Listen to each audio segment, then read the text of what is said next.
어, 다들 화면 보이시죠? 왼쪽에 있는 화면.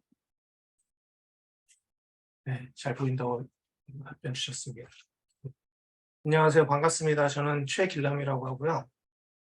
오늘 세미나를 진행하게 될 사람이고, 저는 지금 현재 밴쿠버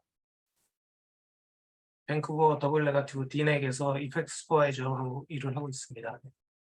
정기적으로 제가 이펙트 이 세미나 같은 걸 열고 있는데, 물론 이제 제가 운영하고 있는 그 마스터 클래스라고 하는 거 일환으로 하고 있는 거긴 하지만 또, 여러분들한테 좀 도움이 될 수 있는 정보 같은 것도 제공하고 또 궁금한 것들이 있으면 또 대화할 수 있는 시간을 가지려고 자리 마련해봤습니다. 오늘 특별히 다른 얘기 하지 않고요. 먼저 그 세미나 먼저 시작하도록 하겠습니다.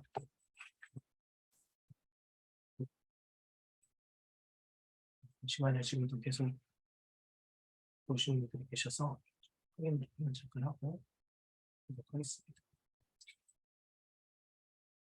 네. 오늘 할 내용은 디스트럭션 관련된 것인데, 먼저 디스트럭션, 우리가 후디니라고 하는 툴을 다루게 될 때, 이 RBD 시뮬레이션이라고 하는 게 뭔지를 한번 좀 알아야 되는데, 우리가 보통은 박스가 하나 있죠. 제가 박스 하나 좀 넣겠습니다. 박스 하나 있으면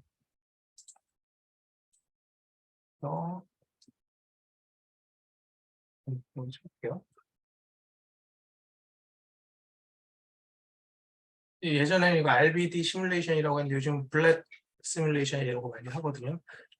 RBD라고 하는 건 리지드 바디 시뮬레이션이라고 얘기하는데, 리지드 바디라는 거 하는 건 영어로 얘기했을 때 리지드 바디라고 하는 게 딱딱한 물체에 대한 시뮬레이션을 얘기하는 거거든요. 얘네들이 변형이 일어나면 소프트 바디라고 해요. 딱딱한 거는 RGB 바디, RGB 리지드 바디라고 얘기하고요. 소프트 바디는 어떤 게 있죠? 헤어라든지 플로스 이런 것들이 주로 이제 소프트 바디이거든요. 근데 그 영역은 요즘은 구분이 돼서 FX에서 하지 않고 CFX라고 하는 팀에서 이걸 진행합니다. CFX는 캐릭터 FX 뭐 이렇게 소개하기도 하는데, 그 팀들이 따로 있긴 한데 그래도 FX 팀들이 그런 걸 다룰 줄 알죠. FX 팀들이 후디는 가장 잘 다루는 것 같아요. 아무리 인바이러먼트 팀도 다루고 라이팅 팀도 다루고 모델링 팀도 다루긴 하지만, 이때 이 리지드 바디라고 하는 것은 과거에는 여기 보시면 각각의 포인트별로 계산을 했었어요. 어떤 계산하는 방식들이. 그런데 팩이라고 하는 게 등장하면서 팩이라고 한번 해볼게요. 자, 먼저 보시면은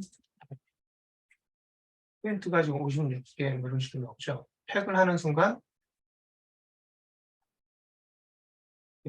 하나로 바뀌었죠. 메모리를 사용하는 데 있어서 엄청나게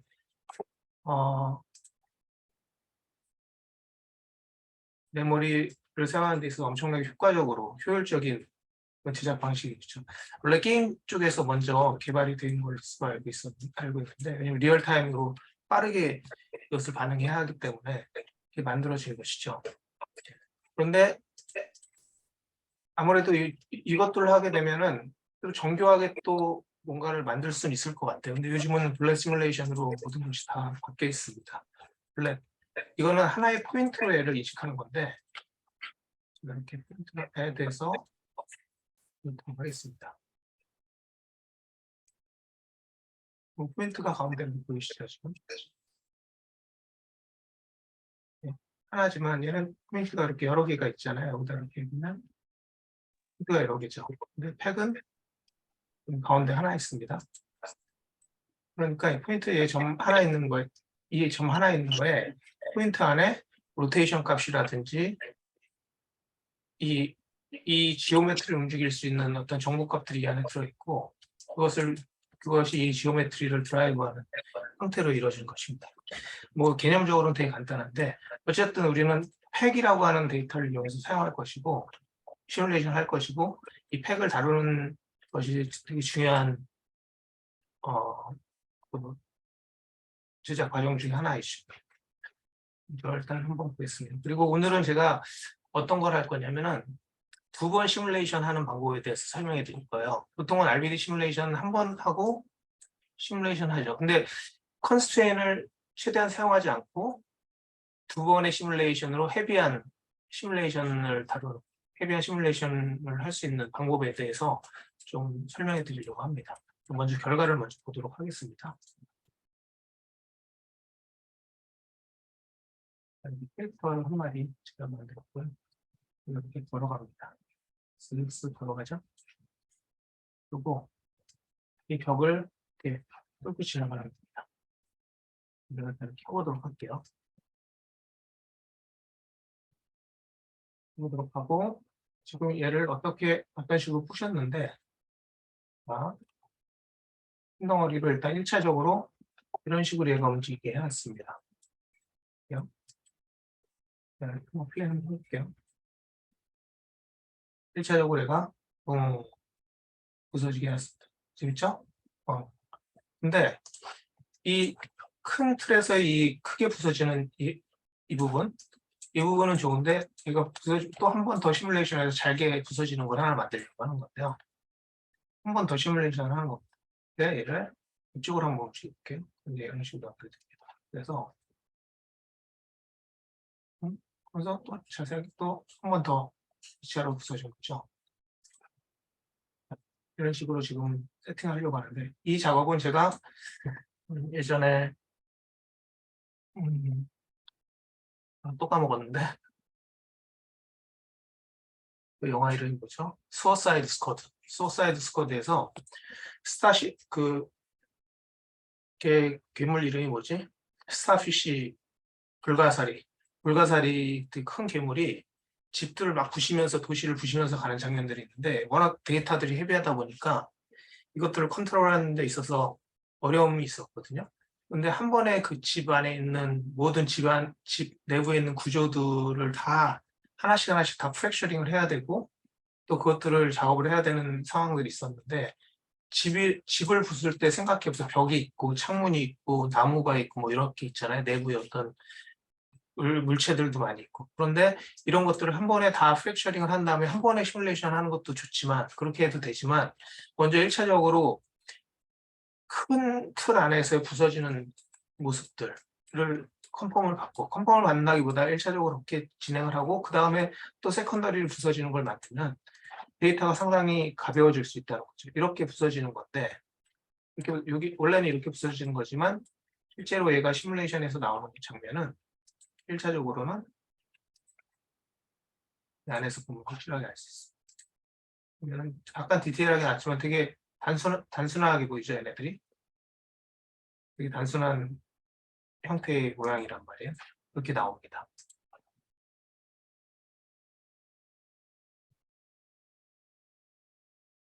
이거 좀 이상하네. 위치를 바뀌면서 좀 잘못 바꾸게 됐나 봐요.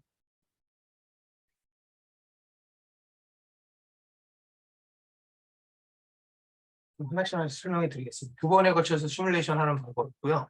그리고 그것을 어떻게 컨트롤하는지 좀 설명해 드리겠습니다.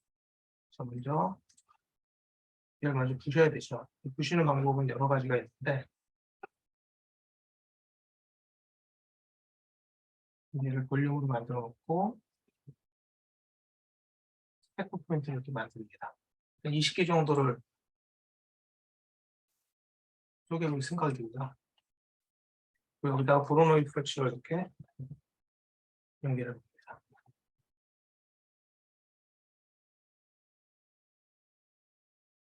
연결하고 보시면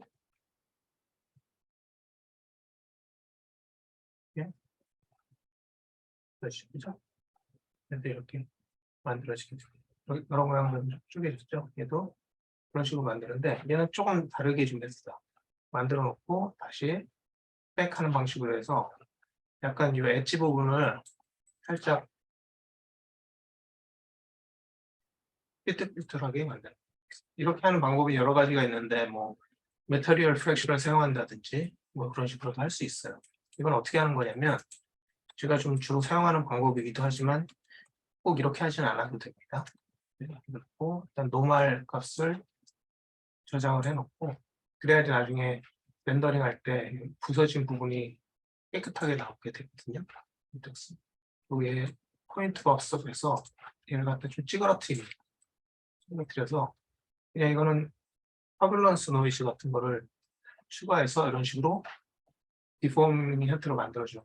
좀 일품통하게 만들어준 거죠. 왜 이렇게 하는 거냐면 어쨌든 보로노이 프랙처를 사용하게 되면은 그 엣지 부분이 깔끔하게 바뀌게 되거든요. 그런데 예를 들어서 이걸 지금 이 상태를 이렇게 보로노이 한다고 그러면 여기 된다면 되게 깔끔하게 이런 식으로 잘라지게 되잖아요. 이런 식으로. 그런데 이 울퉁불퉁한 상태를 다시 원래대로 돌려놓으면은 일자로 이제 바뀌게 되면은 그만큼 지금 삐뚤어진 상태가 이런 식으로 원래대로 돌렸을 때 이렇게 바뀌게 된 상태로 돌아오게 됩니다. 그래서 이 방법을 사용했는데 왜냐하면 얘와 원래 오리지널 이 두 사이에 차이가 있을 거 아니에요. 그렇죠?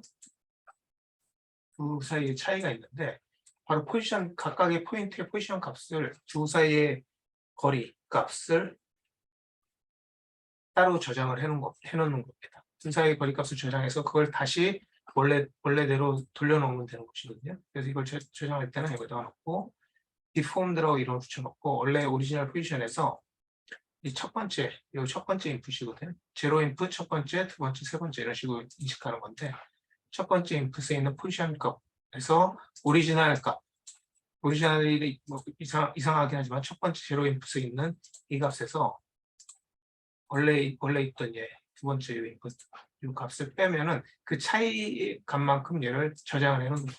그 차이 값이라고 하는 건 바로 이 차이겠죠. 지금 어떤 건 들어가 있고 어떤 건 튀어나와 있고 그러죠. 여기 사이드에서 보더라도 마찬가지예요. 사이드에서 보더라도 뭐 이렇게 이 차이만큼의 데이터들을 저장해 놓는 거죠. 그리고 이걸 저장해 놓은 상태에서 프랙셔로 잘라내면 익스플로드 뷰어로 잘라놓도록 하겠습니다. 잘라내면 아까 얘기했던 대로 얘는 여전히 굉장히 깔끔하게 잘려지죠. 이렇게 일자로 보이는 거 이게 울퉁불퉁해 보이지만 사실은 이게 일자인 거죠. 사이드에서 보면 요것만 봐도 알 수 있죠. 이 데이터를 다시 원래대로 돌려놓으려면 우리는 이 데이터를 보시는 거니까요. 그죠? 원래대로 돌려놓으려면 얘를 다시 아까 저장했던 이 디폼 값을 다시 마이너스 빼주면 됩니다. 원래 있던 이 값이잖아요. 이 값에서 이 저장되었던 값을 다시 빼주면 원래대로 돌아오고 그러면은 여기서 이런 식으로 아까 진짜 울퉁불퉁한 모양이 되죠. 그리고 얘를 한 번 더 지금 이 상태에서 저는 이제 프랙셔링을 하는 건데 지금 이 캐시 자체는 지금 보니까 20포인트 맞긴 했는데 이거 1차적으로 얘를 시뮬레이션 해준 겁니다. 불러놓고 그리고 얘 이름을 빅청크라고 해서 네이밍을 해줬거든요. 네이밍은 이게 네이밍 프리미티브의 네이밍을 해준 것이고 어셈블을 넣어주면 됩니다. 각각의 프랙션마다 들어가게 돼 있고 그리고 얘를 팩 프리미티브 해줍니다. 해주면 얘가 지금 20개 포인트에 맞는 프랙션가 되는 거죠. 들어가게 됐습니다. 들어가게 된 상태고요. 그리고 얘를 이렇게 팩된 상태고 제가 이제 RBD 시뮬레이션 안으로 들어가 볼게요. 들어가서 보면은 제가 여기 박스를 이렇게 두 개 만들어 준 건데 이거는 컨스트레인 때문에 그렇게 한 것인데요. 음, 음,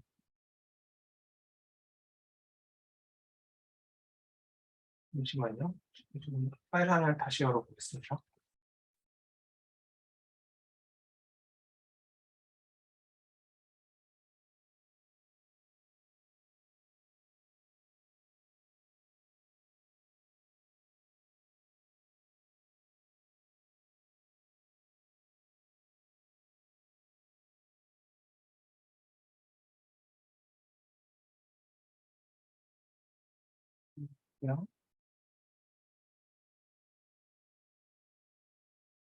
일단 들어가서 보도록 하겠습니다. 어떻게 나오지?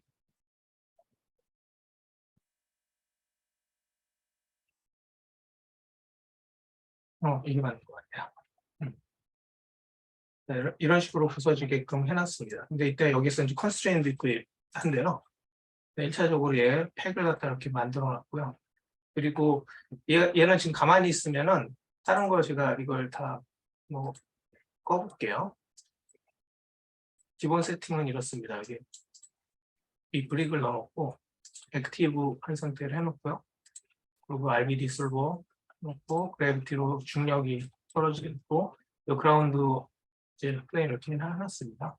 이건 캐릭터 와서 그대로 칠 수 있도록 해놨는데 얘를 그대로 플레이하게 되면 기본적으로 중력이 가해지기 때문에 가만히 있어도 얘가 부서지게 돼 있어요.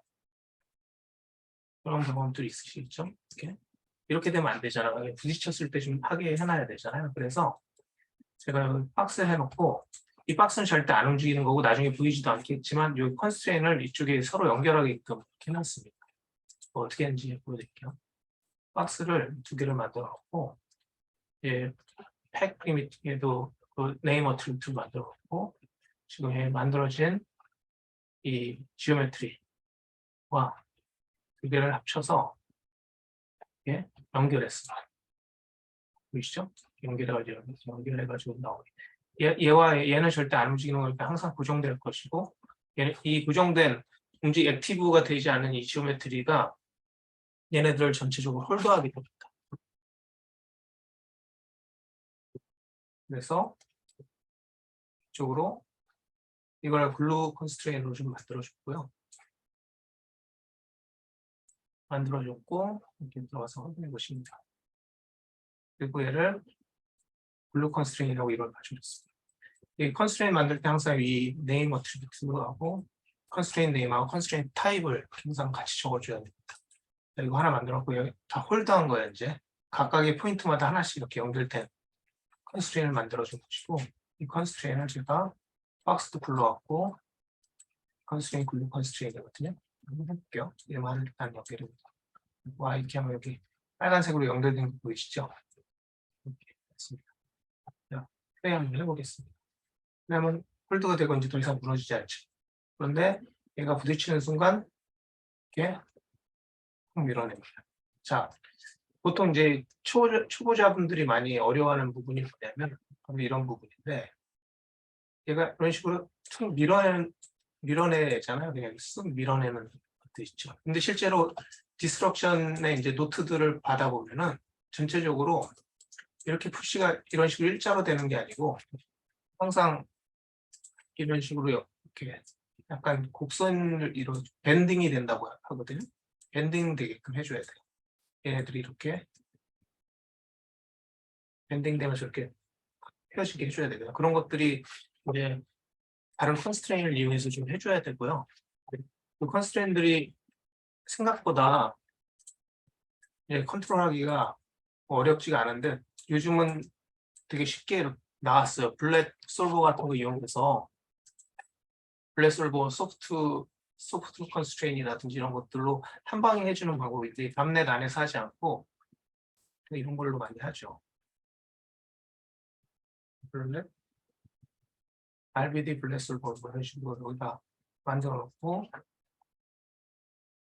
컨스트레인 프로퍼티 같은 거 있죠. 이렇게 연결해가지고 얘네들 컨스트레인 만들어 놓고 글루 컨스트레인, 뭐 소프트 컨스트레인 이런 걸로 해서 만들어서 작업을 하기도 합니다. 만들어 작업하는데 이거는 이 안에가 뭐가 있는지를 모르잖아요. 안에 들어가서 보면은 마찬가지로 엄청나게 복잡하죠. 뭐가 뭔지 알 수 있고 이 안에 들어가면 또 이렇게 엄청나게 복잡하게 많이 있습니다. 이 모든 걸 다 미리 세팅해 놓은 과정이에요. 그래서 이것들을 이해하려면은 지금 제가 지금 한 과정들을 좀 하나씩 보면 더 이런 걸 확실히 알면은 이 안에서 또 수정하거나 할 때 도움이 되겠죠. 또 하나는 제가 이 밴딩되는 컨스트레인을 하기 위해서 핀 컨스트레인이라고 하는 걸 사용할 건데 핀 컨스트레인은 바로 여기 있습니다. 제가 지금 컨스트레인 있고 이 사이사이를 만들 거거든요. 네. 자, 이 연결이 돼 있죠. 연결이 돼 있는데 얘를 이 유니크 포인트로 끊어준 다음에 사이 다 한꺼번에 붙어 있는 걸 다 끊어줍니다. 끊어준 상태에서 이렇게 만드는데 지금 보여드릴게요. 이게 왜 이렇게 되는 거냐면 식으로 원래 이렇게 돼 있던 거를 끊어서 이 사이사이에 피스와 피스 사이사이에 컨스트레인트를 만들어줍니다. 그 얘를 핀 포지션이라고 이렇게 이름을 붙여줍니다. 이걸 우리 이제 하드 컨스트레인이라고 덤넷 안에서 하드 컨스트레인이라고 얘기하는데 그 지오메트리와 지오메트리 사이의 간격들을 좀 홀드해주는 역할을 합니다. 얘가 이렇게 좀 점으로 놓고 작업을 합니다. 그 얘를 컨스트레인 빅이라고 이렇게 붙여줬습니다. 이라고 붙여놓고 거기다가 이 컨스트레인을 연결해서 놓는데 자 이거를 그냥 끊어놓고 볼게요. 자, 그럼 또 이렇게 컨스트레인이 이렇게 하나 더 생겼습니다. 그래서 플레이 한번 해볼까요? 엔딩이 되는지 한번 볼까요? 이렇게 밀어내는 게 보이시죠? 그죠? 자, 근데 이게 어떻게 됐죠, 이거? 그냥 뭐 소프트하게 뭐가 만들어지긴 하는데 계속 얘가 서로를 갖다 이렇게 붙여가지고 끌고 가죠. 그래서 얘가 어느 정도 이 포인트가 어떤 앵글 값 이상이 되면은 끊어지게 만드는 건데 지오메트리 들어가서 보면 저기 릴레이션십 들어가서 커넥션 2거든요.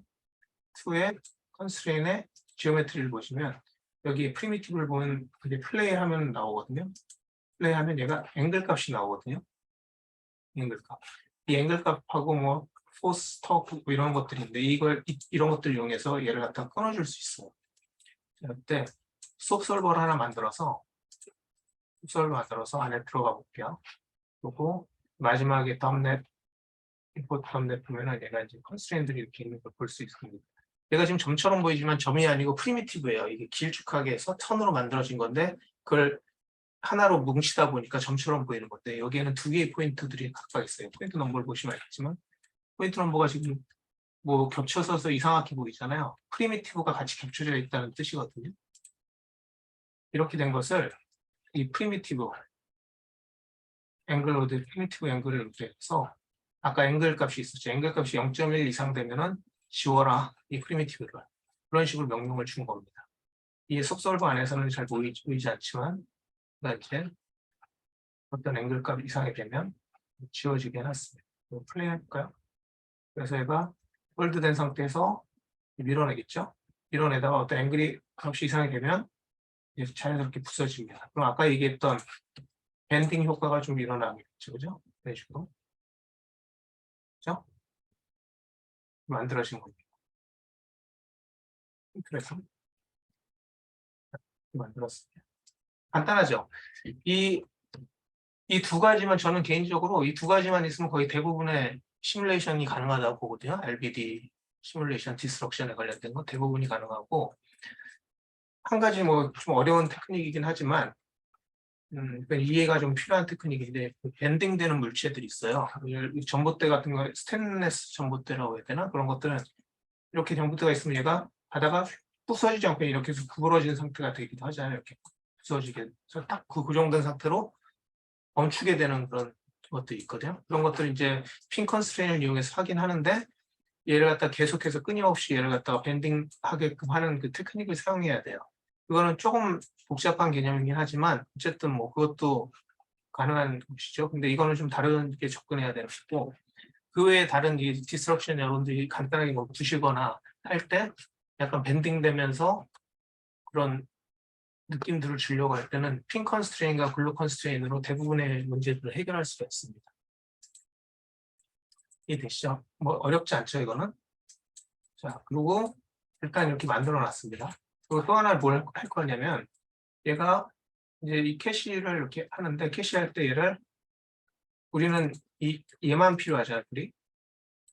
얘를 불러옵니다. 우리 불러오고 이 포인트만 이렇게 포인트만 캐시하도록 하겠습니다. 플레이 한번 해볼까요? 플레이 안 되네. 캐시가 안 됐나 봐요. 캐시 한번 해보겠습니다. 지금. 시뮬레이션이 되게 빨라요. 이게.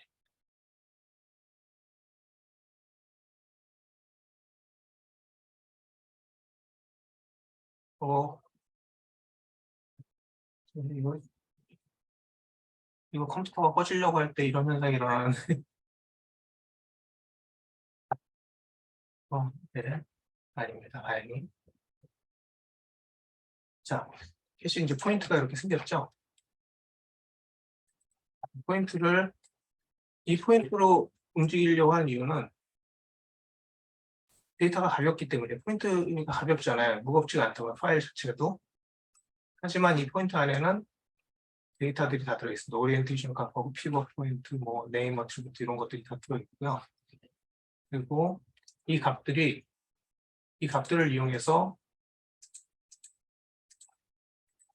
이용해서 원래 오리지널 지오메트리를 움직이게 할 수 있습니다. 포인트와 이 트랜스폼 피시스라고 하는 걸 이용해서 사용하면 됩니다. 원래는 제가 움직여볼게요. 얘로 움직여보겠습니다. 이렇게 되면 얘가 이런 식으로 움직이는 거죠. 그죠? 근데 제가 지금 이쪽에다 움직였죠? 그러니까 얘가 똑같이 이렇게 지금 움직인단 말이에요. 지금 이걸 원하는 거거든요. 제가 원하는 거는. 근데 원래는 지금 시뮬레이션에서는 얘죠. 좀 다릅니다. 자, 그럼 이제 어떻게 그 세컨더리 프랙처를 어떻게 만들 것이냐. 이건 트랜스폼 피시스라고 하는 걸 이제 활용하는 건데 조금 이따가 다시 설명해 드릴게요. 이것들은.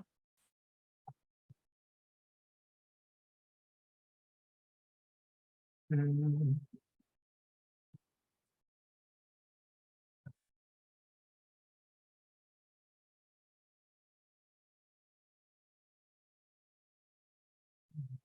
사인 아웃도가 나오지? 네, 프랙처가 있고 이제 여기서 이제 이 네임 어트리뷰트를 다루는 게 되게 중요한데 원래 얘가 네임을 빅 청크라고 이름 붙여줬습니다.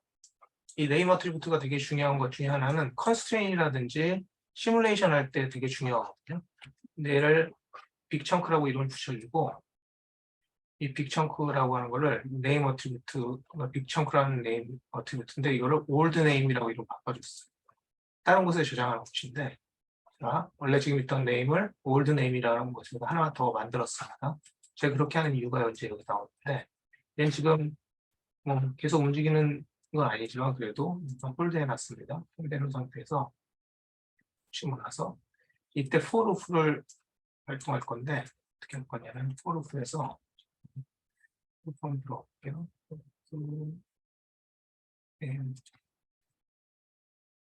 들어가서 연결하겠습니다. 자, 이렇게 네임 어트리뷰트가 이런 식으로 네임을 했을 때 이렇게 들어오게 되시는 거죠. 들어오게 됩니다. 네임으로. 얘는 지금 네임으로 이렇게 됐는데 이때 제가 네임이 이렇게 들어오게 되는 거죠. 네임 해놓고 똑같이 위쪽에서 했던 거 있죠. 이 부분을 똑같은 작업을 해주면 됩니다. 이 부분을 똑같이 복사해서 그대로 여기로 가져온 똑같은 작업이에요. 이 하나에 대한 똑같이 해놓고 또 부분 리프렉션 한 다음에 다시 원래대로 돌려놓고 그래서 얘를 만든 것부터 짧게 잘게 쪼갠 거예요. 그런 식으로 그렇죠? 이렇게 쪼개지면 볼 수 있죠. 각각의 면들을 더 짧게 쪼갠 겁니다. 쪼갠 면들을 가지고 이 포로프 안에서 이거 들어가게 한 다음에 이때 새로운 이름을 넣어주는데 small이라고 하는 이름을 넣어줬습니다. small이라고 하는 이름을 넣어줬는데 네임 어트리뷰트가 이제 small로 바뀐 거죠. 자, 아까는 빅 네임이었었죠. 빅 청크였죠. 근데 small이라는 이름으로 바뀌었고 얘는 여전히 올드 네임으로 가지고 있습니다. 네. 팩 해주면은 이 이름이 이제 팩 어트리뷰트가 이렇게 되면서 얘가 팩이 됩니다. 이렇게 치고요. 그리고 여기서 스몰 네임에다가 네임 이름을 붙여줘. 이거는 이제 뭐냐면 제가 이 네임을 갖다가 다시 한번 불러오기 위해서 그런데 얘는 지금 빅청크는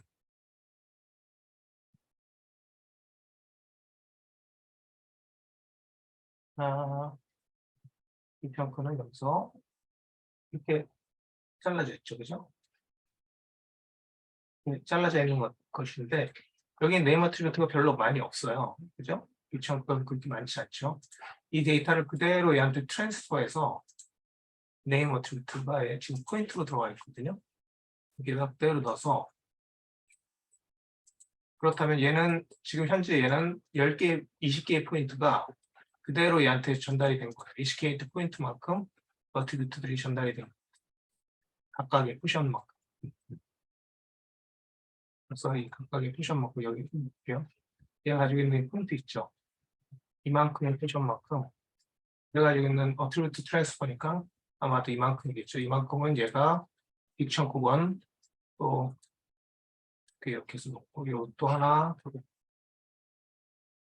이만큼 빅청크 이만큼 뭐 이런 식으로 그 영향만큼 얘한테 트랜스퍼가 된 겁니다. 트랜스 네이밍이 트랜스퍼 된 겁니다. 어트리뷰트 네이밍이 트랜스퍼 된 건데 왜 이렇게 하는 거냐면은 이 트랜스폼 피시스라고 하는 걸 사용하려면은 이 네임 어트리뷰트가 같아야 돼요. 근데 얘는 지금 어떻게 돼 있어요? 네임이 지금 스몰이라고 하는 이름으로 바뀌어 있잖아요, 그죠? 그렇기 때문에 이걸 그대로 유지하려면은 이렇게 해줘야 됩니다. 그래서 얘가 또 가지고 있고요. 여기서 뭐 네임 갖다 스몰 네임이라고 이름 붙여준 이유는 여기서 네임을 스몰 네임이라고 이름을 어트리뷰트 볼게요. 스몰 네임이라고 이름을 바꿔주기도 했는데 이건 별로 중요한 상태가 아니에요. 어쨌든 트랜스퍼를 일로 가져왔습니다. 연결해서 네임 트랜스퍼를 가져왔고 그러면 얘가 이 팩으로 되어 있는 이것들이 네임 어트리뷰트가 다 그래서 보시면 이렇게 빅청크라고 하는 걸로 다시 바뀌었죠. 원래는 스몰이었잖아요. 이거 바뀐 겁니다. 바뀌어서 얘가 트랜스퍼가 이렇게 된 것입니다. 그래서 보시면 이제 움직이는 걸 볼 수 있겠죠. 자, 이때 보면은 이 면들이 좀 더 디테일하게 울퉁불퉁한 게 나오게 되죠. 좀 더 모양이 좀 재밌게 좀 부서져 있는 상태가 될 수 있죠. 이건 여전히 빅청크의 시뮬레이션인 거예요. 얘를 그대로 가져와서 연결합니다. 물론 여기서 이렇게 연결해도 되는데 얘를 가지고 또 여기서 바로 연결해서 이쪽에서 만들어도 상관없지만 새롭게 이름을 바꿨으니까 스몰이라고 하는 이름으로 그 이름을 다시 한번 바꿔봅니다. 그럼 이쪽에서 뭐 하려고 했었는데 이름을 다시 붙여줬어요. 여기다가 스몰이라고 하는 이름을 다시 붙여줬고 얘를 또 가서 언팩 갖고 이제 전체적으로 얘를 그대로 가져왔습니다. 그리고 다른 것들은 다 없애주고요.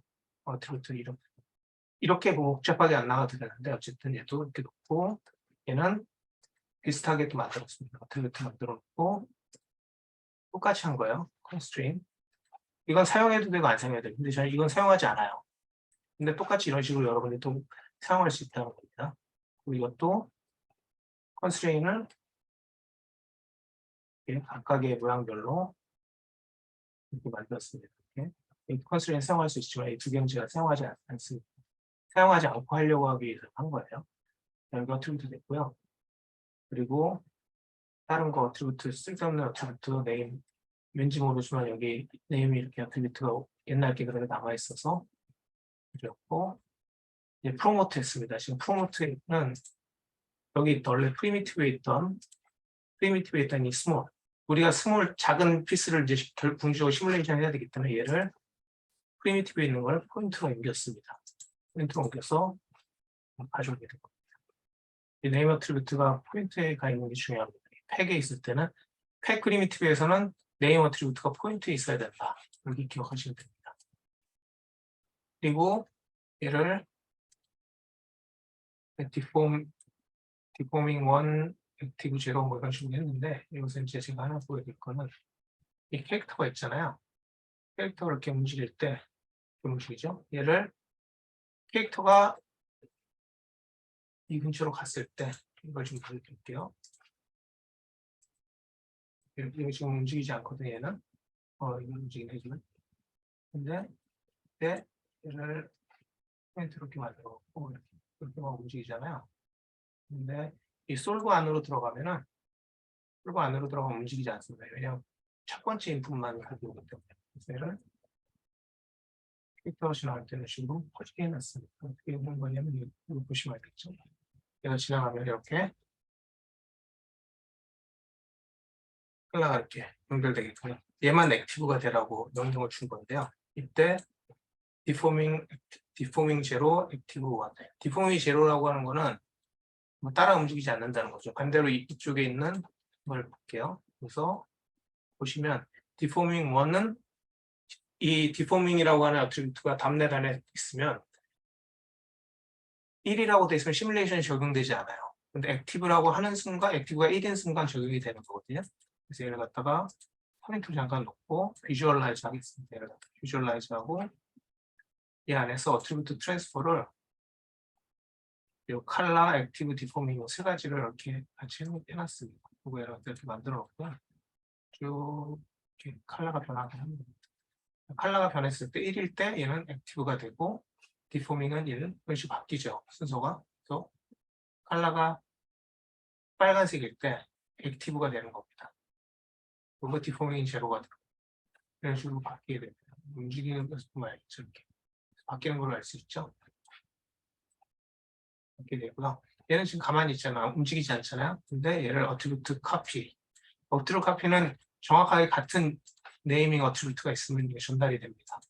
얘가 이런 식으로 얘는 움직이지 않더라도 이 포인트 넘버가 같기 때문에 전달이 돼요. 그래서 액티브하고 디포밍을 전달하겠습니다. 보면 액티브 디포밍이 어떻게 바뀐지 확인할 수 있습니다. 이런 식으로 되겠죠? 그렇죠? 바뀌는 걸 볼 수 있습니다. 자, 한번 볼까요? 어떻게 바뀌는 건지. 라스트.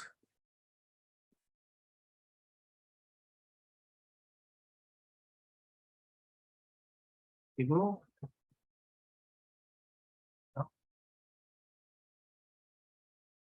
액티브가 되는 거 사라져라. 이런 식으로 명령을 준 거거든요, 지금. 액티브가 되는 거 사라지면서 아직 그럼 남아있는 건 아직도 원래 첫 번째 했었던 그 디포밍된 거란 얘기겠죠. 이런 식으로 움직인다는 건지 알 수 있게 됩니다. 그죠? 우리는 이제 액티브가 어떤 게 액티브가 되는지 알게 됐어요.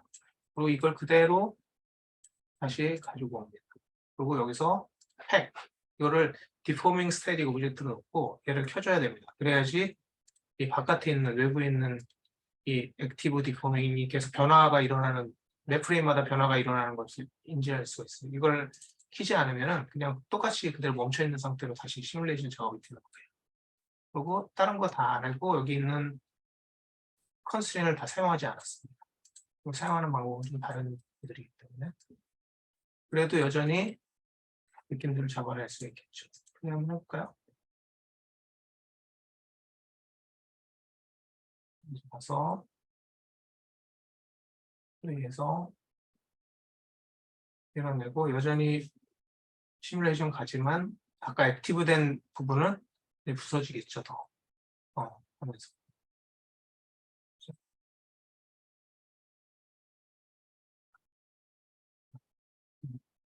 시뮬레이션이 된 걸 PC 한번 해볼까요? 이렇게 하는데 굉장히 빠르게 됩니다. 제가 이렇게 하는 작업 스타일에 대해서 처음에는 의아해했었는데 건물이라든지 큰 데이터를 부시고 하는 데 있어서 30분도 안 걸리더라고요. 이런 식으로 작업을 하니까. 그래서 너무 빨랐고 그리고 실제로 이 빅청크 이렇게 되는 거는 이거 부시는 거는 거의 뭐 15분에 하나, 15분 정도밖에 안 걸렸어요. 그리고 디테일한 거 하더라도 30분 안쪽에서 다 시뮬레이션이 다 끝났기 때문에 굉장히 빠른 속도로 작업을 할 수가 있었어요. 셋업만 잘 해놓는다면. 그리고 얘를 만들어 놓은 상태에서 이때 여기서 좀 주의할 거는 이거 이제 저도 좀 궁금한 부분이긴 한데 이때 포인트로 사용하지 않고 얘는 그대로 프랙처 지오메트리를 사용합니다. 사용해서 데이터를 가져오는데 이때 데이터를 가져올 때 안에 인테리어 디테일이 없잖아요. 근데 원래 오리지널 데이터를 보시면에도 이렇게 돼 있는데 큰 덩어리잖아요. 여기다 일단 이렇게 데이터를 한번 인테리어 디테일을 이렇게 만들어 놨죠. 그리고 타임 시프트로 원래 있던 뭐 첫 번째 프레임, 두 번째 프레임으로 되어 있네요. 익스플로드 블록을 해보겠습니다. 인테리어 디테일을 이렇게 만들어 안쪽에 디테일이 생겼죠?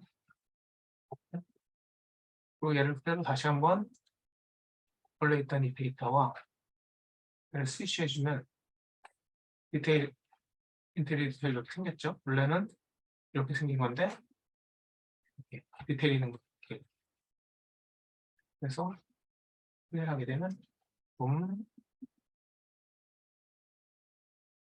자, 이 프로세스가 정말 빠른지를 한번 보면 알 수 있는데 간단한 거니까 뭐 금방 하겠지만 갑자기 감독이 하다가 나 여기 좀 더 큰 덩어리를 좀 더 쪼개고 싶은데 이렇게 얘기했습니다. 이랬을 때 이게 되게 프로시저하게 갈 수 있고 30으로 해볼게요. 30으로 하고 얼마나 빠르게 얘를 할 수 있는지 한번 보는 거죠. 30한 다음에 얘를 플레이해서 캐시합니다. 그럼 30개의 데이터를 이제 시뮬레이션 한 걸로 가게 되겠죠. 만들어 놓고 큰 틀 안에서 시뮬레이션을 한번 해봅니다.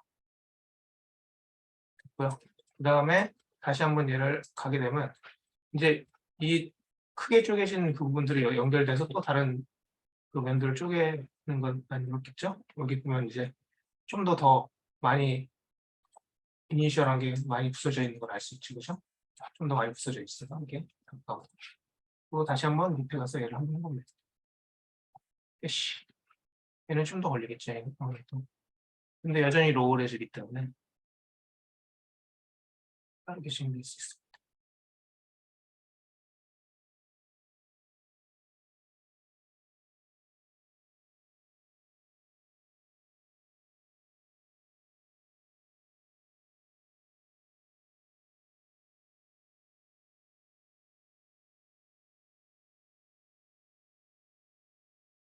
좀 더 좀 복잡한 오브젝트 가지고 하면 더 좋을 것 같긴 한데 아무래도 라이브로 뭔가를 하려고 할 때는 시간이 많이 걸려서 간단한 거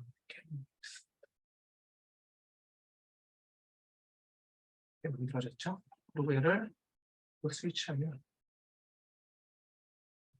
되겠습니다. 액티베이션이 돼 있을 테니까 얘도 그렇죠? 지금 만들어지게 됩니다. 근데 큰 변화를 만들어줄 수가 있죠, 그죠?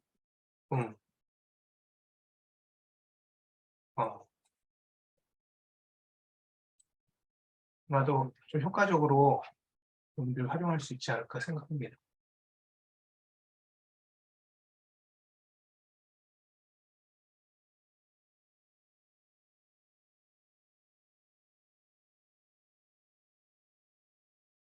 네.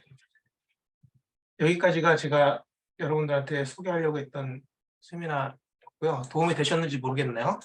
종종 이런 시간을 갖도록 하겠습니다. 여기서 질문 좀 있으면은 하면 좋을 것 같아요. 제가 질문거리가 몇 번 있었는데 다른 거여가지고 하나가 제가 또 하나 더 준비한 게 하나 더 있긴 하네요. 질문이 없으면 하나 그거 더 가도록 할게요. 일단 1차적으로 여기서 질문 좀 받아볼게요. 질문 있으신가요?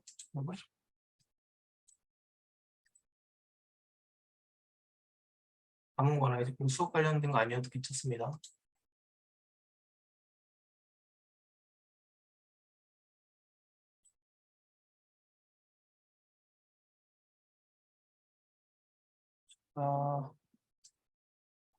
질문 주신 분들이 있어가지고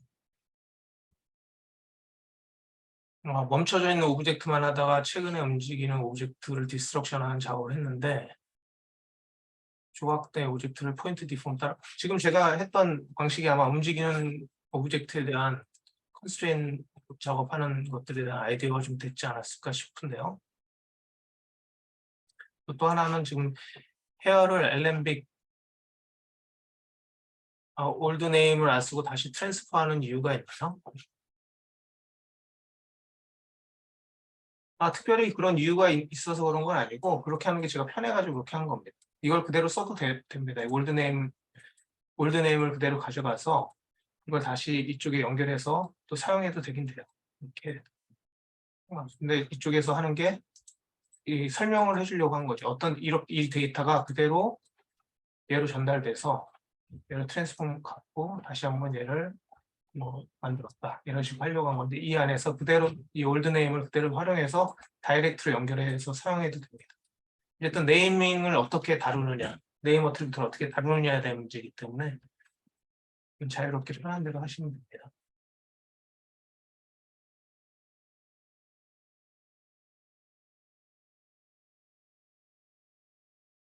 어떤 분이 헤어 관련된 거 질문해 주셨는데 잠깐 보여드릴게요.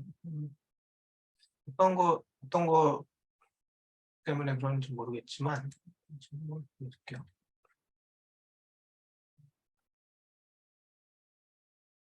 이 관련해서 조금만 더 질문 받아보고 있을까요? 두 번째 시뮬레이션에서 액티비티 포민 데이터와 전 시뮬레이션과 달라서 지글거리는 현상은 없나요?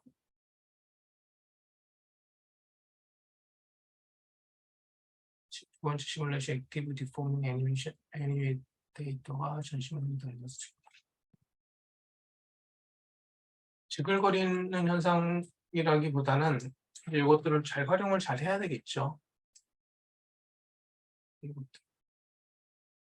그 타이밍에 맞춰서 움직이는 것들 잘 활용해야 됩니다. 그런 것들은 없고 이를 갖다가 조금 더 자연스럽게 만들기 위해서 액티베이션을 이렇게 봤을 때 이 부분이 딱딱한 게 마음에 안 들어. 이 부분을 액티베이션을 좀 더 해준다든지 그런 식으로 컨트롤 해주는 게 중요하겠죠. 랜딩되면서 부서지게 하고 재밌죠?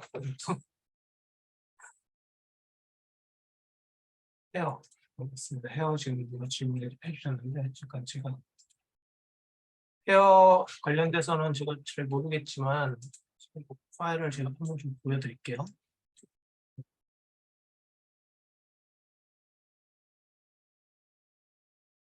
한동안 사용자 지정 컨스트레인 만들 때 컨스트레인 선호 관계가 있는 건가?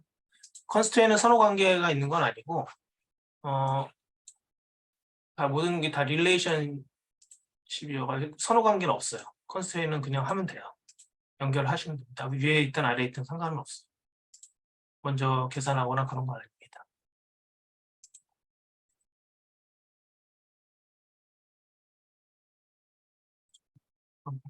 열심히 알파 global RB pin constraint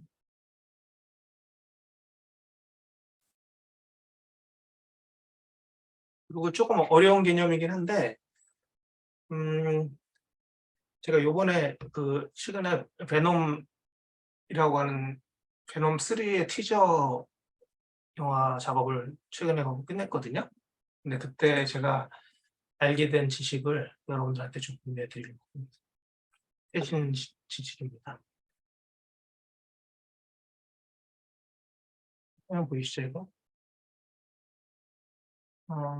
이게 이제 헤어 컨스트레인트, 헤어 쪽을 얘기하는 건데 지금 헤어가 어떤 식으로 되는지 모르겠지만 지금 이 컬리전이거든요. 그래서 이 강의는 제가 유튜브로도 올려놓을 겁니다. 보시면 여기 컬리전 이렇게 연결되어 있잖아요. 그래서 얘가 움직이면 플레이하면 이런 식으로 플레이하게 되어 있는데 제가 얘를 끄고서 이 커브 선이거든요. 이 선들이 이렇게 있고 핀을 0에서 10 사이에 이렇게 있는데 이때 핀 컨스트레인 얘만 잡고 얘가 이동하게끔 해놨어요. 다 트랜스폼 이동하게 해서 애니메이션 되게 해놨습니다. 그러면 쭉 이렇게 애니메이션 되게 해놨는데 이 컨스트레인에서 얘를 헤어 컨스트레인으로 해놓고 솔버 안에서 어떻게 반응하지 볼게요.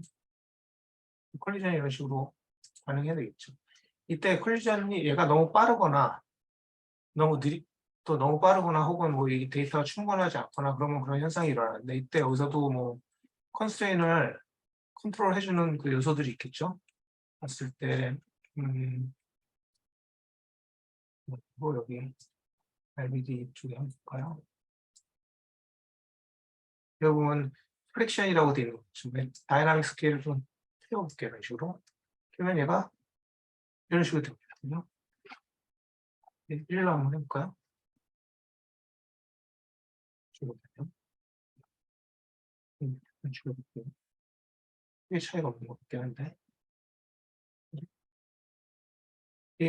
이쪽에 컬리전을 한번 확인해 보시고, 어느 부분에서 어떻게 되는지 정확히는 잘 모르겠지만, 컬리전 자체 이런 식으로 활용하게 됩니다. 그리고 뭐 얘는 보시면 이제 똑같은 건데, 그래서 같이 해도 그리고 컬리전 컨트롤하는 게 있겠죠, 얘도. 보시면 프릭션이 있거든요. 안쪽에서 움직이는 좀 다르게 움직이시죠. 얘가 분명하게 완벽한 선인지를 확인해 보시고, 커브인지 확인해 보시고, 이렇게 작업해 보시면 좋을 것 같아요. 다이나믹 스케일이 이게 플렉션의 정도를 가늠해 주는 거예요. 솔버 안에서 보면은. 그러다가 10 이렇게 한번 해볼까요? 아니면 그거하게 하면 페이지하게 안 움직여지죠? 거의 얘를 이렇게 당기는 그런 역할을 지금 하고 있어요. 이런 식으로 작동됩니다. 0.1 해볼까요? 그러면 거의 쓱 만들어주죠.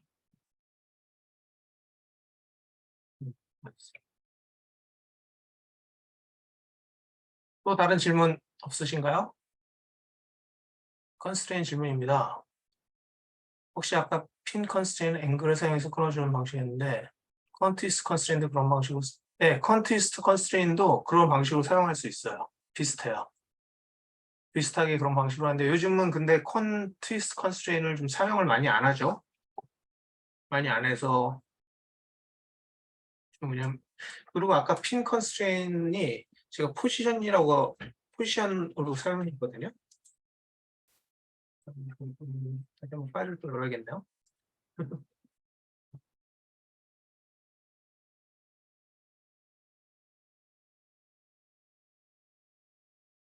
핀 컨스트레인 타입을 포지션으로 해야 하는데 포지션으로 해놓으면은 모든 앵글 값으로 이게 빙글빙글 돌아가게끔 돼 있어요. 근데 그거를 all로 바꾸면은 어떤 앵글로도 돌아가지 않아요.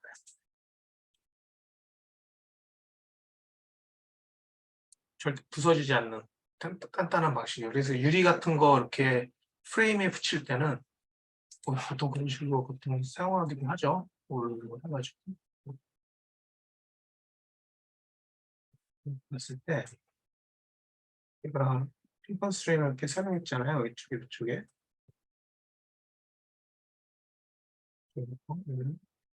그리고 컨스트레인을 사용했었죠. 근데 지금 이 포지션이라고 이름 붙여줬잖아요.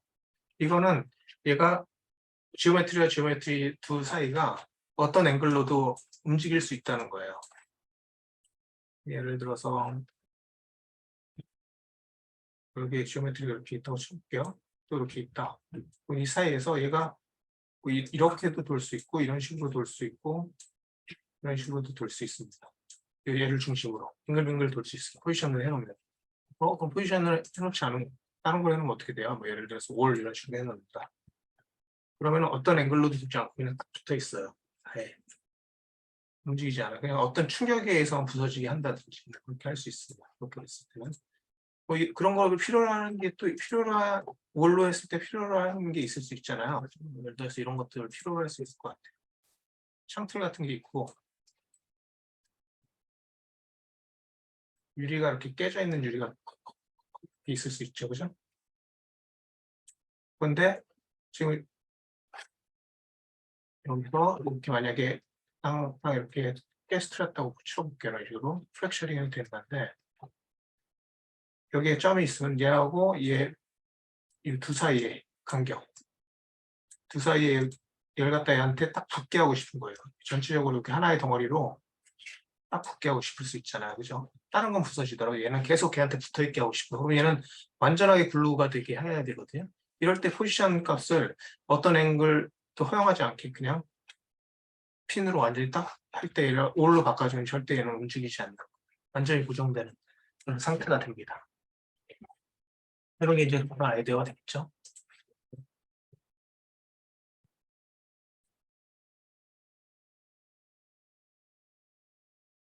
그러면 지금 이 시뮬레이션에 양옆으로 벽이 길게 연장되고 있다고 가정했을 때 좌측이 혼자 떨어져 있는 프랙처 조각을 튀지 않고 고정하는 방식으로 사용할 수 있을까요? 좌측에 혼자 떨어지는 프랙처 조각을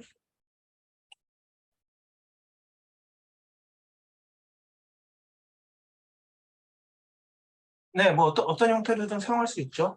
네, 제가 정확하게 이해를 하지 못했지만 뭐 안 되는 건 없잖아요. 후디니를 여러분들 잘 사용하시는 분도 있겠지만 뭐 안 되는 건 없으니까 고정으로 사용할 때 그렇게 이 셋업이 뭐 효과적일 때도 있고 효과적이지 않을 때도 있어요. 근데 상황에 따라서 이거를 뭐 활용을 하는 거죠. 하나의 방식 중에 하나니까 그런 것들 좀 고민해 보시면 좋을 것 같습니다.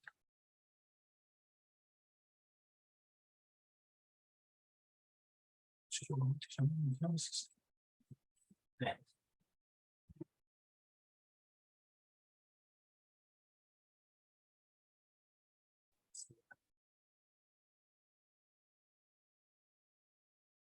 그럼 지금 또 원래 이거는 하려고 한 건 아니었는데 제가 너무 알게 된 걸 저도 좀 공부를 하면서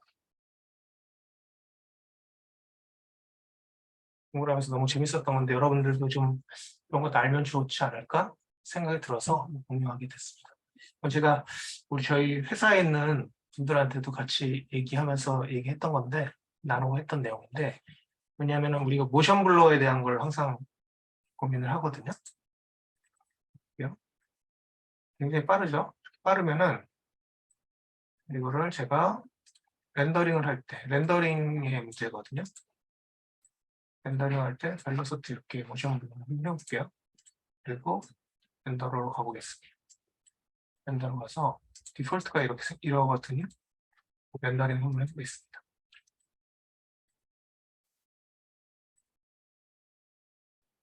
렌더링 하면은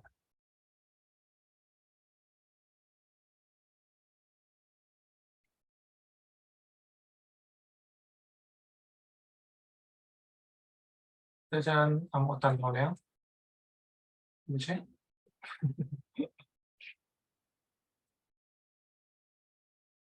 모션 블러 했는데 왜 아무것도 안 나오지?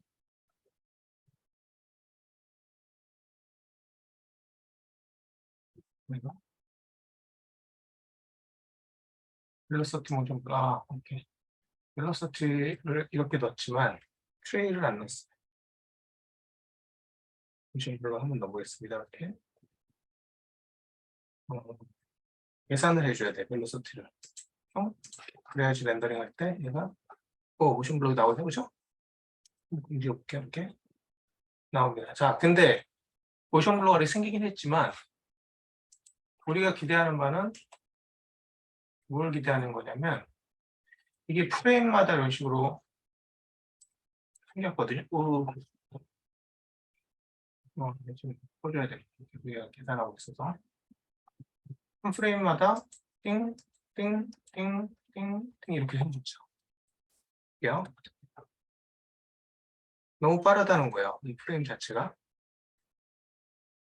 자, 6개의 프레임 이렇게 있으면 벨로시티가 여기서부터 여기까지 가는 6부터 이런 식으로 간단 말이에요.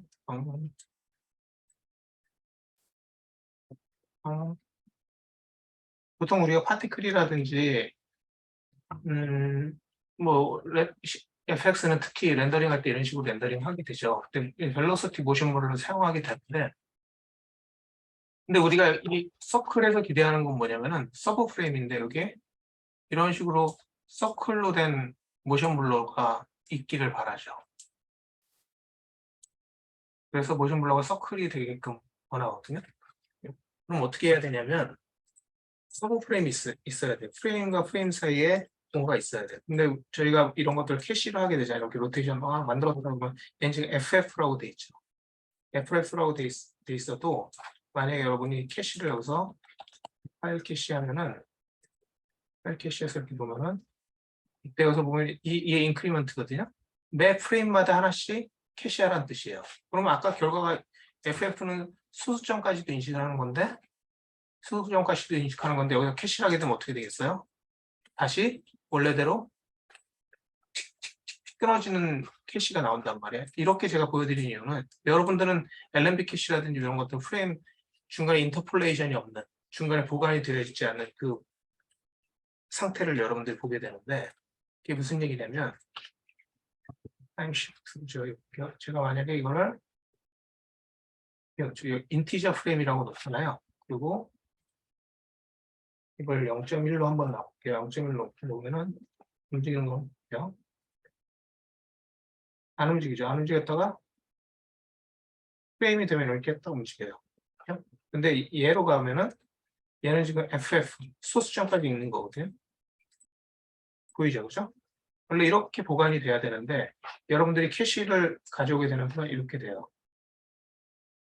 안 움직였다 펑. 그래서 이 상태에서는 아무리 얘를 갖다 해서 모션 블러 하더라도 그 보관된 이게 그게 없기 때문에 렌더링이 안 나온다는 거죠. 무슨 얘기냐면 여기서 봤을 때 이제 벨로시티를 꺼주고 노 벨로시티 한 다음에 렌더링 한번 해볼게요. 렌더링 하는데 이 모션 블러를 여기서 프레임 이렇게 늘려보도록 하겠습니다. 지오 샘플을 갖다 늘려주면 얘가 이제 로테이셔널 모션 블러 갖게 되는데요. 볼게요.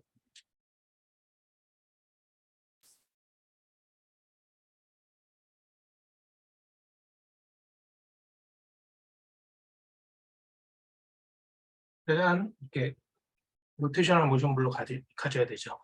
이게 아마 시뮬레이션을 한 다음에 여러분들이 렌더링 할 때 퀄리티에서 굉장히 큰 차이를 만들어내거든요. 로테이셔널 모션 블러. 라이팅 팀들은 대부분 이걸 활용해서 서클된 모션을 중간 서브프레임 넣어서 만들죠.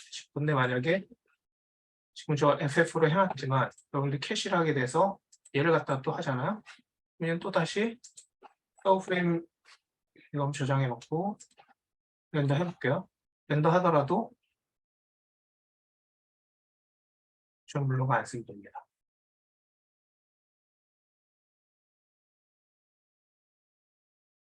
중간 단계 없으니까 이게 이런 식으로 만들어진다는 거예요. 그죠?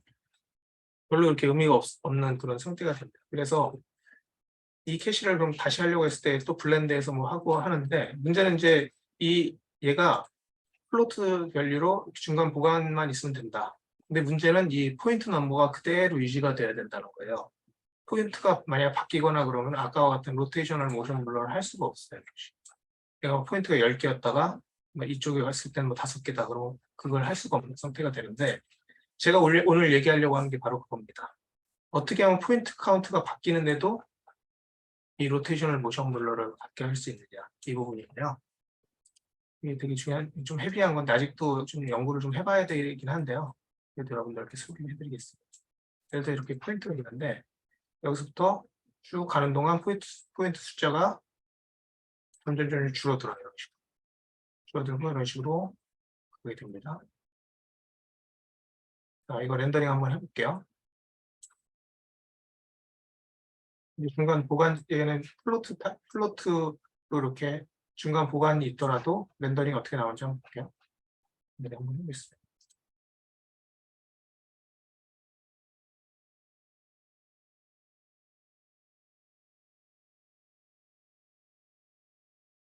이제 렌더링은 프레임 바이 프레임으로 하는 거니까. 좀 나왔죠? 다른 문제 여기 좀 볼게요. 여기 지금 나오긴 하네요. 그죠? 근데 어떤 프레임에서는 지금 안 나오죠? 어떤 프레임에서는 나왔네요. 그죠? 99에서는 어떻게 되는지 99에서도 괜찮은 것 같기도 하고 근데 일정하진 않은 것 같아요. 그죠? 여기서는 또 이렇게 되고 속도는 분명히 같을 텐데 어떤 프레임에서 문제가 있는지 한번 볼까요? 이 프레임에서는 안 되죠. 그죠? 이게 무슨 얘기냐면은 이 디포메이션 모션 블러라고 하는 거는 전 프레임과 다음 프레임을 읽는 거거든요. 그런데 제가 지금 어떤 셋업을 지금 해놨는데 여기서 한번 해볼게요. 이렇게 하면은 얘는 항상 일정하게 같은 모습으로 이런 식으로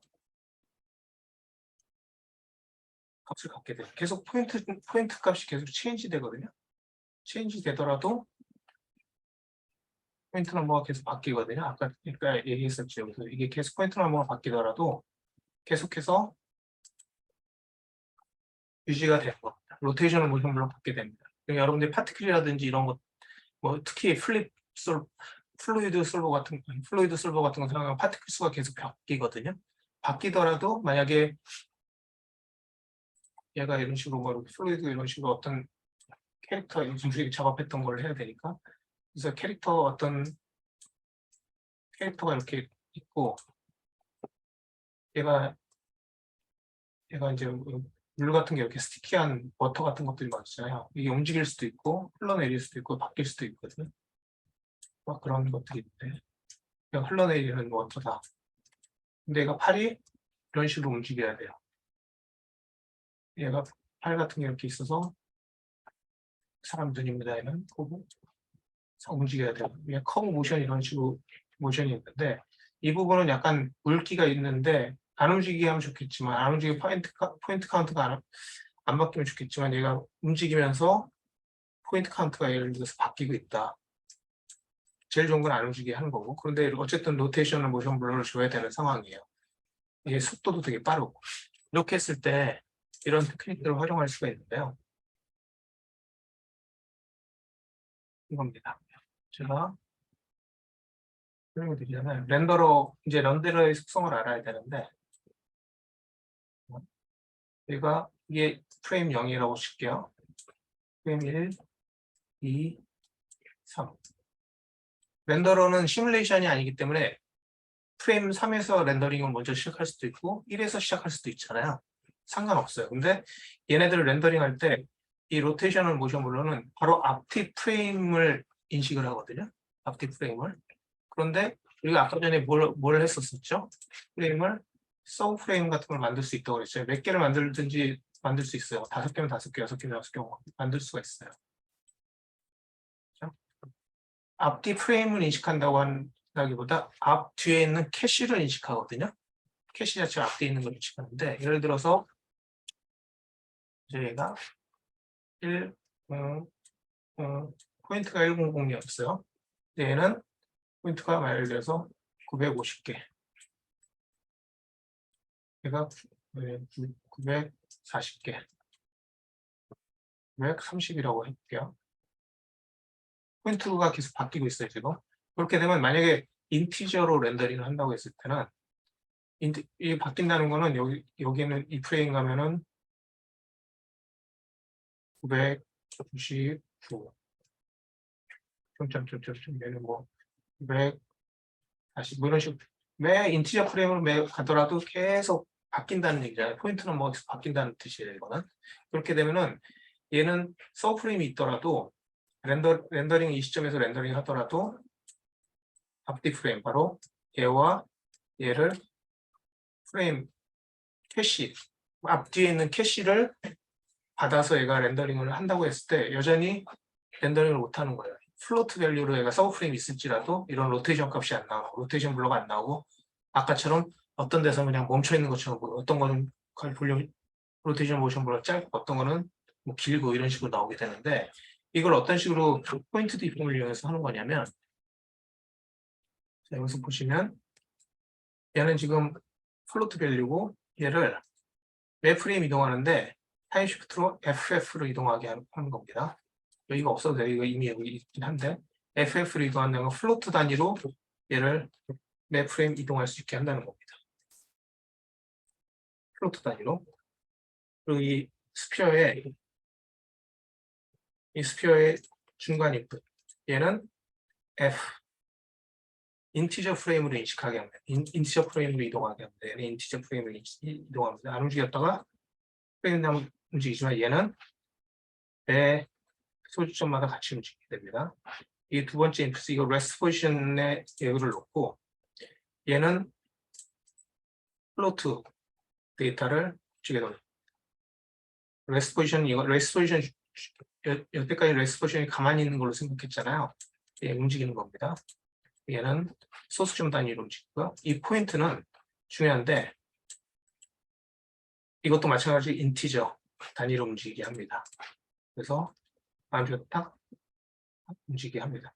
이때 이 포인트 디폼을 이렇게 여기다 연결해 주면은 얘가 계속 이동하잖아요. 근데 어떤 현상이 일어나냐면 이 매 프레임마다 홀드된 이 포지션의 이 값들을 여기다가 뿌려주게 되는데, 즉 새로운 데이터, 포인트 넘버 데이터가 형성이 돼요. 지금 한 72프레임으로 가보겠습니다.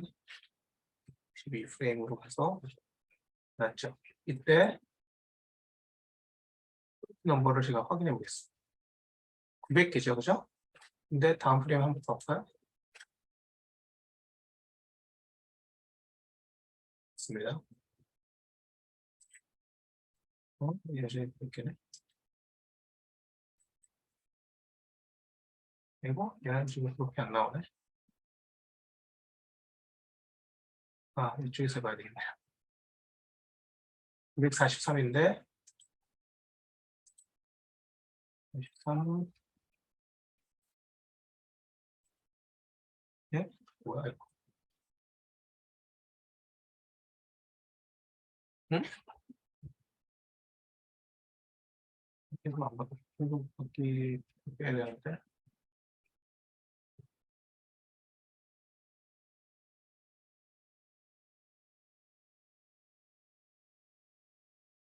아, 뭐 바뀌긴 바뀌네요. 근데 되게 급격하게 바뀌진 않을 뿐이에요. 근데 왜 이 소수점 단위 어느 시점에선가 계속 바뀌고 있기 때문에 얘를 갖다가 프레임마다 홀드 시켜주는 역할을 해줘야 되는데, 이때 제가 사용했던 이 플로트 단위인 이 레스트 포지션의 맵 프레임마다 얘를 갖다 고정시키는 역할을 하면 어떤 현상이 일어나냐면, 얘가 이제 새로운 데이터가 이렇게 들어갔을 때 얘는 지금 이제 1000개잖아요. 1000개가 이렇게 있고, 서브 프레임도 얘가 1000개예요. 얘도 1000개. 얘는 950이잖아요. 그럼 여기 옆에 있는 것도 950. 여기도 950. 중간 정도까지 계속 950으로 바뀌어요. 얘는 940, 940. 원래는 이 중간에서 이 포인트가 계속 바뀌는, 이 서브 프레임일지라도 계속 포인트가 바뀌었거든요. 근데 이런 식으로 해주면은 얘를 갖다 이런 식으로 앞뒤의 캐시의 포인트 넘버를 하나로 묶어주게 됩니다. 이렇게 되면 어떻게 렌더러는 첫 프레임부터 렌더링 할 수도 있고 마지막에서도 렌더링 할 수 있다고 그랬어요. 어디부터 시작하든 상관없다고 그랬잖아요. 그런데 아까 얘기했던 로테이셔널 모션 블러는 뭘 인식한다고 그랬었죠? 바로 앞뒤에 있는 캐시를 인식하는 거거든요. 앞뒤에 있는 뭐 벨로시티 뭐 이런 걸 보는 게 캐시를 인식하기 때문에 여기에 있던 가상에 있는 이 서브 프레임 캐시를 포인트 카운트가 얘는 같다고 인식해서 얘가 모션 블러를 갖게 됩니다. 그렇지만 렌더링은 프레임 단위로 렌더링이 이루어지잖아요. 그죠? 그래서 마치 얘가 포인트 카운트가 바뀌지 않은 것과 마찬가지로 얘가 렌더링을 하게 된다는 거죠. 그래서 이런 식으로 이 테크닉이 되게 유용하게 지금 사용했었던 내용입니다. 좀 이해가 되셨는지 모르겠네요.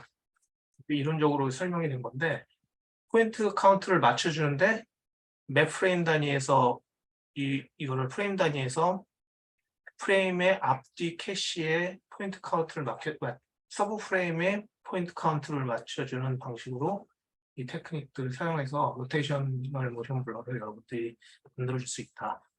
그런 내용이었습니다. 이거 좀 어렵죠?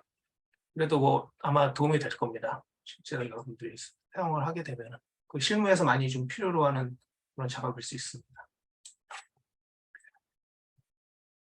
자, 질문. 너무 어려웠죠?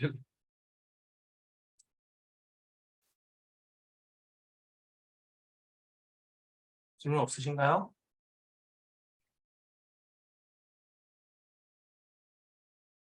네, 렌더링 질문하셔도 됩니다.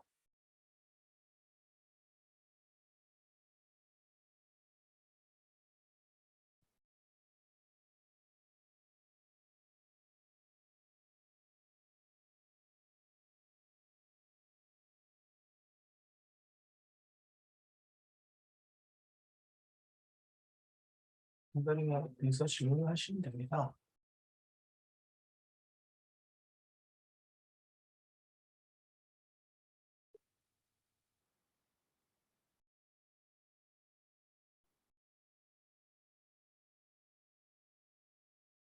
시간을 이용해서 수업 홍보를 좀 하도록 하겠습니다. 자, 지금 사실 이거는 마스터 클래스를 위해서 하는 그런 거기도 한데요. 벌써 제가 수업을 되게 여러 수업들을 많이 했었는데 이 수업이 그나마 가장 실무적으로 준비하기에 데모를 준비하기 좋지 않을까 생각돼서 만든 코스고요. 벌써 많은 학생들이 수업을 했었고 이 수업은 지금 다음 주에 시작할 예정입니다. 다음 주에 시작할 예정이고 아마도 좀 보고서 좀 일정을 조절해야 될 수도 있긴 한데 어쨌든 다음 주에 시작할 예정이고 이 수업은 총 8개 정도의 데모리를 만들었으면 좋겠다고 생각해서 기획을 한 것이고요. 그 것들을 다 수행하면 8개를 만들 수 있겠지만 대부분 다 못 만들더라고요. 그래서 4개 정도만 만들 수 있다면 아마도 성공적이지 않을까 이렇게 생각합니다. 수업 일정은 다음 주가 목표고 일주일에 2번 수업을 하는 것이고요. 그래서 사실 주중에 또 계속해서 질문을 던지고 또 대답을 하고 하기 때문에 여러분들이 계속해서 질문하고 물어보고 하면 많은 것을 얻어갈 수 있고 저희 또 그룹 카톡방이 있으니까 서로 또 그분들 얘기하고 할 수 있습니다. 만약에 여러분들이 안 듣더라도 많이 좀 소개시켜 주시고 많은 분들이 시간을 좀 아끼는 공부를 좀 할 수 있으면 좋겠다고 생각합니다.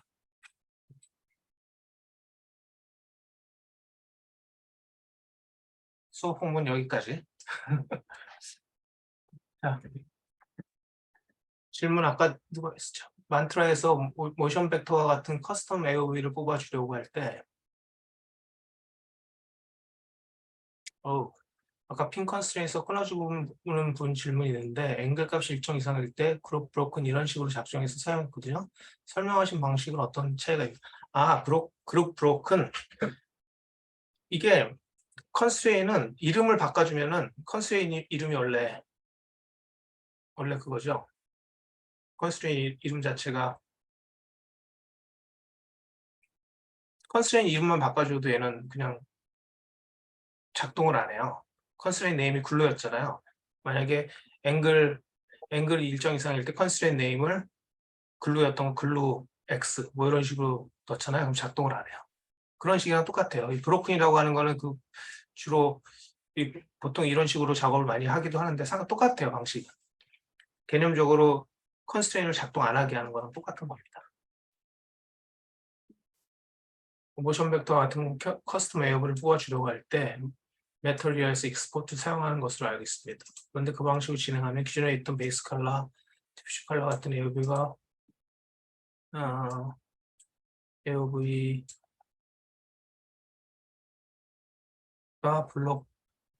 블랙으로 출력이 됩니다. 하늘 렌더러로 모션 벡터 베이스 동시에 뽑아줄 수 있을까요? 저는 모션 벡터를 사용하지는 않거든요. 근데 모션 벡터를 사용하는 이유가 있을까요? 모션 블러 때문에 사용하는 건가요?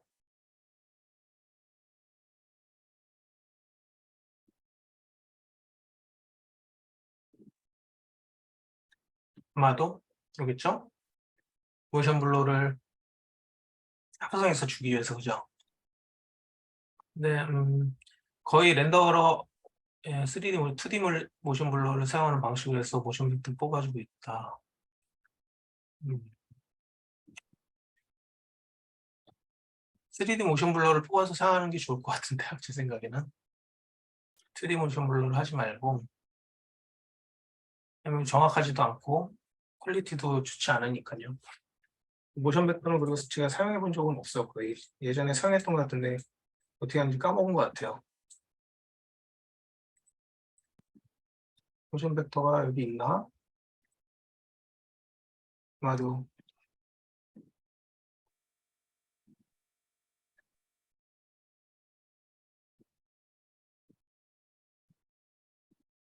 모션 벡터 어떻게 하는지 까먹었어요. 모션 벡터를 만드는 계산하는 방식이 있겠죠?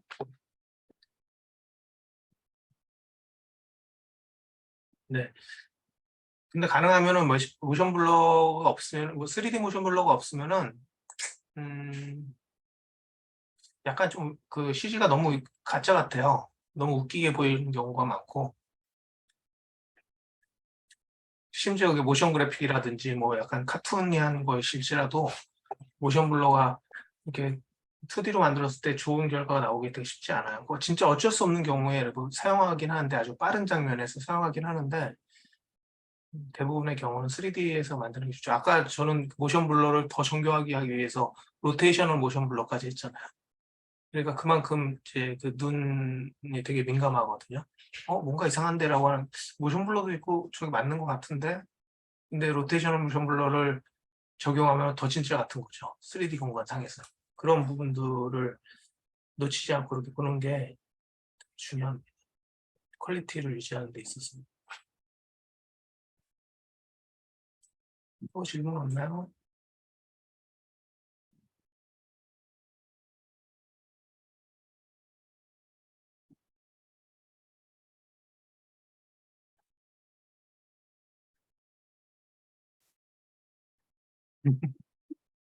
질문이 없으신 것 같네요, 다들.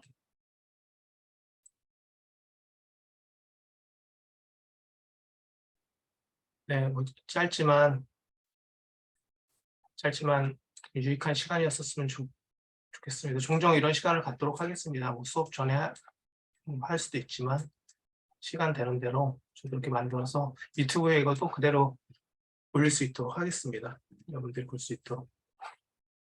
오늘 시간 내서 봐주셔서 너무 감사드리고요. 다음에 또 볼 수 있도록 하겠습니다. 감사합니다.